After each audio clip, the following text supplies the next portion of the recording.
来看有饲猫的民众哦，伫社团铺文讲，伊饲的4只猫仔食某一个牌子的饲料，其中有3只出现低血价的镜头哦，有1只死去。后来嘛发现讲，这亲像毋是个案，医师嘛指出讲，最近哦猫仔出现低血价的状况哦，开始有增加。那李立伟拢要求农业部得爱介入调查。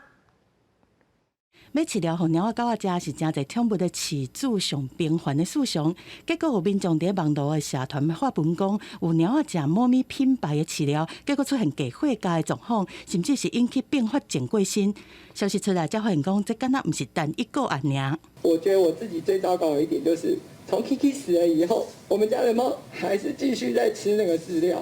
我从头到尾都没有怀疑过是那个饲料的问题。我就惊觉奇怪，他们为什么都一样都出现低血钾？换饲料之后有发现它的喝水量增多的幅度呢，大概是1天500-600 ml。带他去血检，发现也有低血钾的症状，有低血钾血检报告跟购买证明的饲主约有40位上下。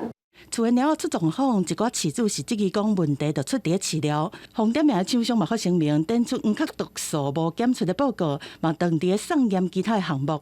伫受医师的群组内面嘛流传，最近出现真侪猫仔来求诊，大多数拢和低血钾有关系。那短短的2-3天之内呢，其实我们兽医师的社团就接获到10几个案例，很多病患是换了饲料以后他就恢复正常。我们认为应该要去针对这个饲料做仔细的调查。台北市的动物保护处事实上在昨天已经到民众澄清的那家公司去进行稽查采样，我们全部都会做检验。